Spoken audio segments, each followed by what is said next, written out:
अस्सलाम वालेकुम स्टूडेंट्स। आज का जो हमारा केमिस्ट्री में नेक्स्ट टॉपिक है वो हमने पढ़ना है जनरल गैस कांस्टेंट के बारे में।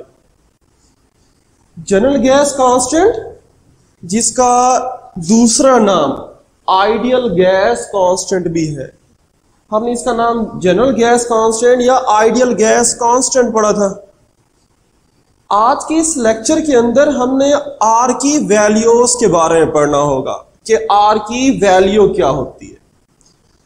आर जो आइडियल गैस कांस्टेंट है इसकी वैल्यू क्या होगी, इस चीज को स्टडी करने से पहले हम कुछ फैक्ट्स देखते हैं कि जो value of R ideal gas constant है इसकी वैल्यू गैस की नेचर पर डिपेंड नहीं करती।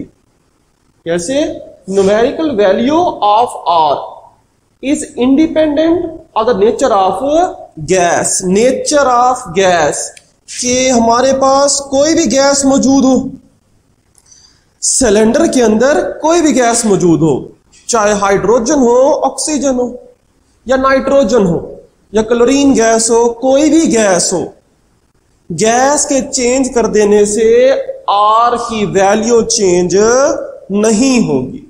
तो मतलब कि नेचर ऑफ गैस पर इसकी वैल्यू डिपेंड नहीं करती। तो फिर आइडियल गैस कांस्टेंट आर की वैल्यू डिपेंड किसके ऊपर करती है? तो जो आर की वैल्यू है it depend on the unit of pressure and volume.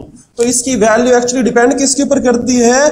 Pressure और वॉल्यूम के यूनिट्स के ऊपर डिपेंड करती है कि हम कैलकुलेशन में प्रेशर का यूनिट क्या यूज कर रहे हैं या फिर वॉल्यूम का यूनिट क्या इस्तेमाल कर रहे हैं। तो जो आर की वैल्यू है वो प्रेशर और वॉल्यूम के यूनिट्स के ऊपर डिपेंड करेगी। इसके बाद अगर हम आर का फॉर्मूला देखें, आर का फॉर्मूला क्या बनेगा? आर जो आइडियल गैस कांस्टेंट है, अगर हम जनरल गैस इक्वेशन देखें, जनरल गैस इक्वेशन क्या थी हमारे पास? PV is equal to NRT. इसी इक्वेशन को रीअरेंज करते हैं, आर किसके बराबर आ जाएगा? एन और टी को इक्वल के दूसरे में देते हैं तो बन जाएगा R is equal to PV, N और टी जाके क्या हो जाएगा? डिवाइड हो जाएगा। तो आर किसके बराबर आता है? R is equal to PV divided by N T. इस फार्मूले के जरिए हमने आर की वैल्यूज फाइंड करनी होगी। अब जो आर आइडियल गैस कांस्टेंट है इसकी वैल्यूज दो तरह की हो सकती हैं, दो कंडीशंस है। या तो हम प्रेशर वॉल्यूम के एसआई यूनिट्स यूज करें या फिर हम जनरल यूनिट्स इस्तेमाल करें। तो इन दोनों को हम स्टडी करेंगे। तो नंबर वन पहला लिखा हुआ, पहली condition non SI units. Non SI units के इस पहली कंडीशन के अंदर हम प्रेशर या वॉल्यूम का एसआई यूनिट यूज नहीं करते बल्कि कॉमन जनरल यूनिट्स यूज करते हैं, but at standard temperature and pressure. लेकिन इसके अंदर हम क्या करते हैं? स्टैंडर्ड टेम्परेचर और प्रेशर की कंडीशन को स्टैंडर्ड लेते हैं। स्टैंडर्ड टेम्परेचर और प्रेशर के ऊपर गैस कितनी ली जाती है? गैस ली जाती है 1 मोल। 1 मोल गैस लेते हैं तो एन क्या आ जाएगा? एन इज इक्वल टू 1 मोल के बराबर हो जाएगा। और स्टैंडर्ड प्रेशर कितना होता है? स्टैंडर्ड प्रेशर होता है 180 एम होगा, 1 एटमॉस्फेरिक प्रेशर होता है। इसके बाद वॉल्यूम कितना होगा? वॉल्यूम कितना होगा हमने चैप्टर नंबर 1 के अंदर स्टडी किया था। हमने ये कहा था कि अगर गैस मौजूद होगी 1 मोल, अगर गैस होगी 1 मोल एट स्टैंडर्ड टेम्परेचर और प्रेशर के ऊपर तो उसका वॉल्यूम कितना होगा? It occupy volume 22.414 decimetre cube, और इसे मोलर वॉल्यूम भी कहा जाता है। मोलर वॉल्यूम, ये वॉल्यूम कब होगा? जब हमारे पास गैस मौजूद होगी 1 मोल। तो इसे क्या नाम दिया था? इसे मोलर वॉल्यूम का नाम भी दिया जाता है। मोलर वॉल्यूम कि गैस 1 मोल है तो उसका वॉल्यूम 22.414 डेसीमीटर क्यूब होता है। इसी तरह टेम्परेचर, स्टैंडर्ड टेम्परेचर कितना होता है? फॉर गैसेस के लिए स्टैंडर्ड टेम्परेचर होता है 0 डिग्री सेंटीग्रेड, लेकिन यहां पर हमने केल्विन स्केल में देखना होगा टेम्परेचर। तो 0 डिग्री सेंटीग्रेड केल्विन में कितना बनेगा? 273.16 केल्विन टेम्परेचर होगा। तो टेम्परेचर कितना लेंगे, टेम्परेचर T की वैल्यू आ जाएगी 273.16 केल्विन होगा। अब अगर हम इन तमाम वैल्यूज को पुट कर दें इस फार्मूले के अंदर तो हमारे पास R की वैल्यू फाइंड हो सकती है। तो किस तरह करेंगे, R किसके इक्वल होगा, PV डिवाइडेड बाय NT। तो प्रेशर कितना लिया हुआ है, प्रेशर हमने यहां पर लिया है 1 atm, जबकि वॉल्यूम कितना लिया हुआ है, वॉल्यूम है 22.414 डेसीमीटर क्यूब लिया हुआ है। इसी तरह अगर हम बात करते हैं N, नंबर ऑफ मोल कितने थे, नंबर ऑफ मोल है 1 मोल, जबकि टेम्परेचर स्टैंडर्ड टेम्परेचर कितना लिया है 273.16 केल्विन है। जब इन तमाम को सॉल्व करेंगे 22.414 को डिवाइड करेंगे 273.16 से तो आंसर आएगा 0.0821 आता है, 821। जबकि यूनिट्स क्या होंगे, ऐसा लिखेंगे, यूनिट क्या बन जाएगा एटीएम डेसीमीटर क्यूब, जबकि मोल ऊपर के क्या बन जाएगा, पर मोल बन जाएगा। इसी तरह केल्विन ऊपर के क्या बन जाएगा, पर केल्विन बन जाता है। ये हमारे पास वैल्यू ऑफ आर फाइंड करेंगे कब, जब क्या होगा, यूजिंग नॉन एसआई यूनिट्स। तो ये शॉर्ट क्वेश्चन में आता है कि अगर हम नॉन एसआई यूनिट्स यूज करें तो स्टैंडर्ड टेम्परेचर और प्रेशर के ऊपर आर की वैल्यू क्या होती है। तो आपको यहां तक सॉल्व करना पड़ता है कि 0.0821 atm डेसीमीटर क्यूब पर मोल एंड पर केल्विन इसका आंसर आता है। इसके बाद हम कुछ और फर्दर इसके यूनिट्स को चेंज करके देखते हैं। हमने पढ़ा हुआ है कि जो प्रेशर है, प्रेशर का यूनिट सिर्फ एटीएम नहीं हो सकता, मिलीमीटर ऑफ मरकरी भी हो सकता है। तो अगर हम इस एटीएम की जगह, ये जो हमारे पास लिखा हुआ है एटीएम, अगर हम इस एटीएम की जगह मिलीमीटर ऑफ मरकरी लें तब वैल्यू क्या बनेगी आर की। तो एटीएम 1 एटीएम किसके बराबर होता है, 760 मिलीमीटर ऑफ मरकरी के बराबर होता है। तो हमने यूनिट में कन्वर्ट करना है मिलीमीटर ऑफ मरकरी में, तो इसी वैल्यू को 760 से मल्टीप्लाई कर देंगे तो क्या बन जाएगा 0.0821 मल्टीप्लाई बाय 760। जब 760 से मल्टीप्लाई करेंगे तब हम फिर एटीएम का वर्ड यूज नहीं करेंगे, बल्कि क्या वर्ड यूज करेंगे, मिलीमीटर ऑफ हाइट का या मिलीमीटर ऑफ मरकरी का वर्ड इस्तेमाल करते हैं। जबकि बाकी यूनिट वैसे रहेंगे डेसीमीटर क्यूब, पर मोल और पर केल्विन। इसे सॉल्व कर देते हैं, सॉल्व करने से, मल्टीप्लाई करने से आंसर आएगा 62.4 मिलीमीटर ऑफ मरकरी पर डेसीमीटर क्यूब पर मोल और पर केल्विन। ये आंसर कब होगा, जब हम यूज करेंगे प्रेशर का यूनिट मिलीमीटर ऑफ मरकरी। इसी तरह प्रेशर का एक और यूनिट टॉर में तो पढ़ कर सकते हैं। अगर हम प्रेशर का यूनिट यूज करें टॉर, तो मिलीमीटर ऑफ मरकरी को टॉर में चेंज करना होगा। इनका रिलेशन क्या होता है, सिंपल रिलेशन है 1 मिलीमीटर ऑफ मरकरी इक्वल होता है 1 टॉर के। इक्वल यूनिट्स की वैल्यू इक्वल है तो सिंपल है, तो हम मिलीमीटर ऑफ मरकरी की जगह टॉर लगा देंगे और 1 से मल्टीप्लाई करेंगे, आंसर वही आएगा क्योंकि दोनों यूनिट्स बराबर होते हैं। तो टॉर में या मिलीमीटर ऑफ मरकरी में आंसर दोनों में सेम होता है। तो ये फर्दर कुछ कैलकुलेशन है, ये भी आपको याद करनी होगी। इसके बाद अब अगर हम बात करते हैं आर की वैल्यू फाइंड करनी है, condition number 2 using SI units, pressure volume इन तमाम के एसआई यूनिट्स अगर हम यूज करें तब आर की वैल्यू क्या आएगी। आर की वैल्यू क्या आएगी, दोबारा देखते हैं, pressure but standard temperature and pressure. यहां भी कंडीशन वही है कि स्टैंडर्ड टेम्परेचर और प्रेशर लेना है। स्टैंडर्ड प्रेशर कितना होता है, स्टैंडर्ड प्रेशर हमने पढ़ा था 1 atm होता है, 1 atm होगा। लेकिन यहां पर हमने प्रेशर का यूनिट atm यूज नहीं करना, प्रेशर का हमने यूनिट यूज करना होगा SI unit. SI unit of pressure क्या होता है, प्रेशर का SI यूनिट होता है न्यूटन पर मीटर स्क्वायर। तो फिर इस ATM को न्यूटन पर मीटर स्क्वायर में चेंज करेंगे।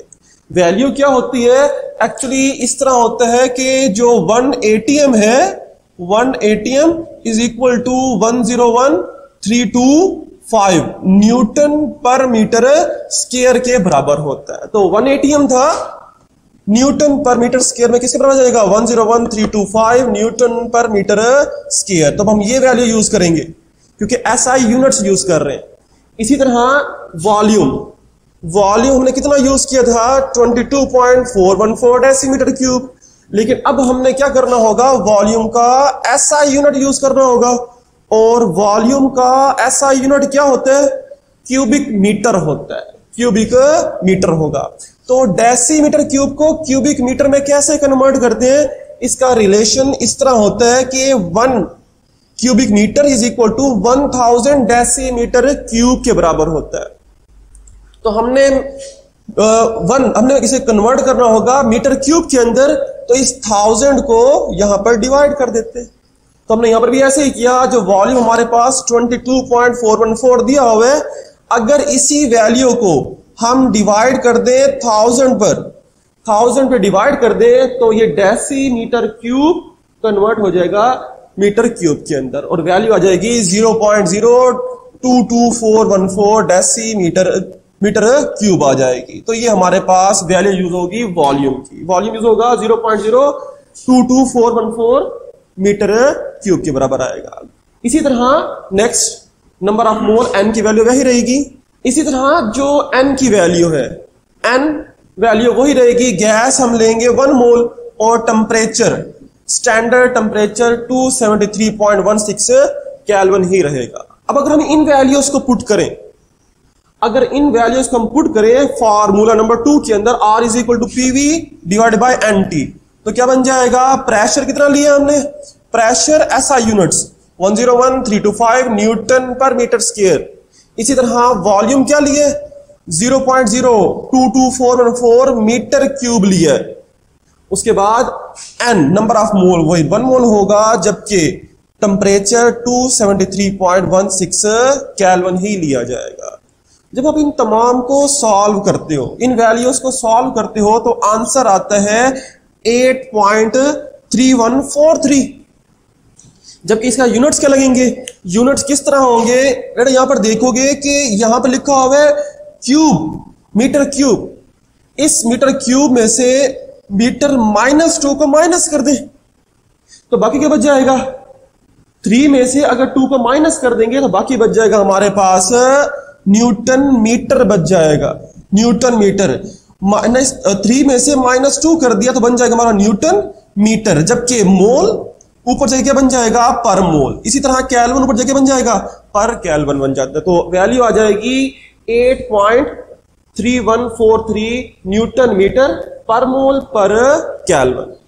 और इसी तरह यहां पर जो न्यूटन मीटर है, न्यूटन मीटर किसके बराबर होता है, जॉल के बराबर होता है।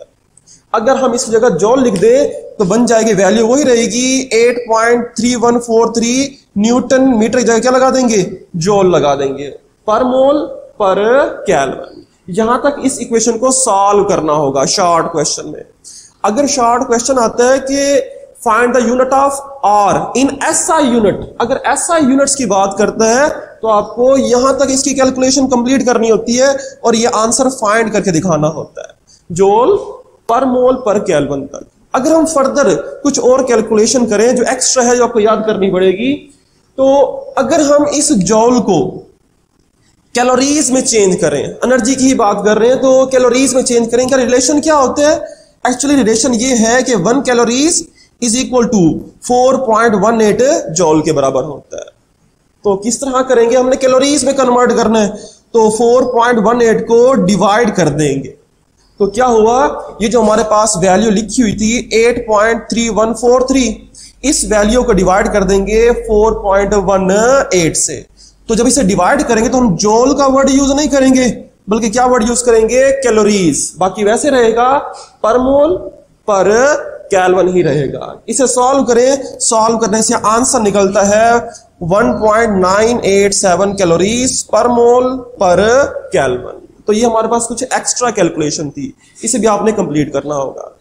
इसके साथ अब ये हमने यहां पर वैल्यू फाइंड की है जॉल 8.3143 जॉल पर मोल पर केल्विन। ये वैल्यू हमें बताती क्या है, ये वैल्यू हमें बताती क्या है, एक्चुअली इस वैल्यू से हमें ये मालूम होता है कि अगर हमारे पास गैस मौजूद है 1 मोल, अगर गैस मौजूद है 1 मोल एट द प्रेशर, गैस मौजूद है 1 मोल और उसका प्रेशर है 180 m, जबकि टेम्परेचर है 273 केल्विन।